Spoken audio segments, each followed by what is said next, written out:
الحمد لله رب العالمين، والصلاة والسلام على سيد المرسلين خاتم النبيين محمد وآله وصحبه أجمعين. أما بعد، قال الله تبارك وتعالى في القرآن المجيد والفرقان الحميد: أعوذ بالله من الشيطان الرجيم، بسم الله الرحمن الرحيم. لا تحرك به لسانك لتعجل به إن علينا جمعه وقرآنه فإذا قرأناه فاتبع قرآنه ثم إن علينا بيانه.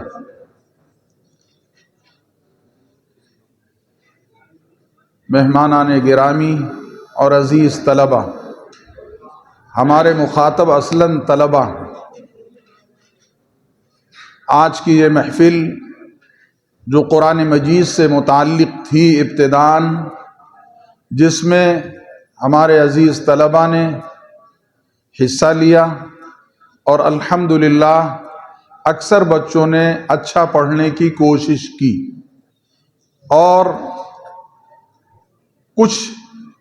ایسے ہوئے جو اپنی منزل تک پہنچ سکے، کچھ نے درمیان میں دم توڑ دیا، کچھ سفر کرنے ہی سے ہچکچاتے رہے اور سفر میں تھوڑی ہی دور چلے تھے کہ بریک لگ گیا. لیکن الحمدللہ وہ ان طلبہ سے لاکھوں درجے بہتر ہیں جنہوں نے حصہ ہی نہیں لیا. اور عزیز طلبہ، تھوڑی سی بات ہے، صرف 10 منٹ کی، زیادہ طویل بات نہیں کرنی ہے، نہ اس کا موقع ہے. تو اس طریقے سے آپ حضرات نے جتنا حصہ لیا الحمدللہ اس میں سے اکثروں نے بہتر تلاوت کی. اصلاً کمی جس چیز کی ہے وہ یہ کہ دیگر جو بزمیں ہوتی ہیں، چاہے وہ النادی العربی کی ہوں، چاہے وہ بزم خطابت سے تعلق ان کا ہو، چاہے بیت بازی سے تعلق ہو،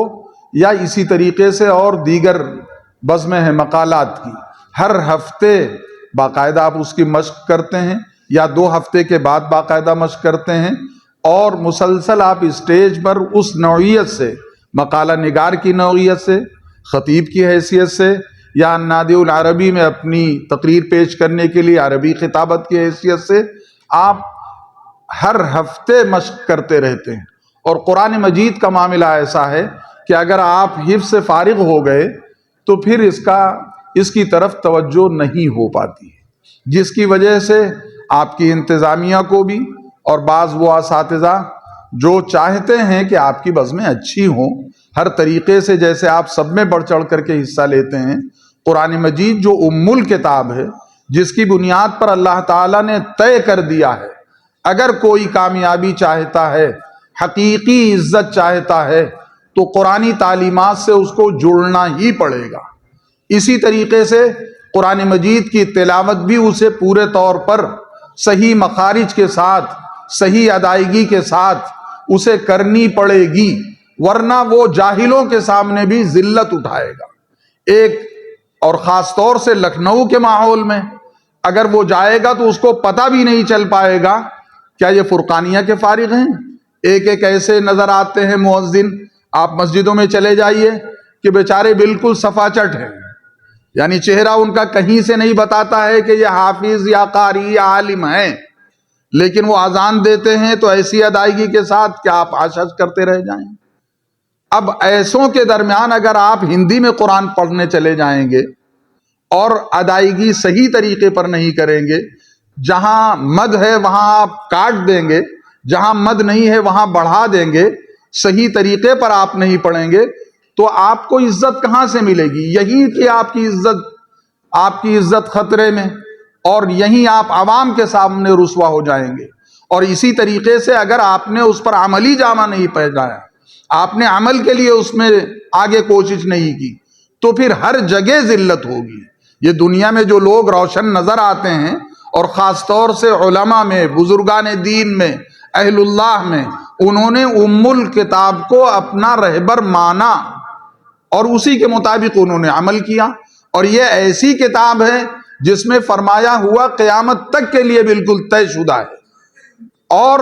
آپ کہیں چلے جائیں، ایران توران کہیں پہنچ جائیں، کہیں آپ کو ذلت نہیں ہوگی، نہ آپ کی روش پر کوئی اعتراض کر پائے گا. جو آپ کے طریقے پر، آپ کے آداب پر اور آپ کے طریقے زندگی پر کیچڑ اچھالتا ہے یا وہ آپ پر اعتراض کرتا ہے، اگر آپ صحیح طریقے پر قرآن مجید کو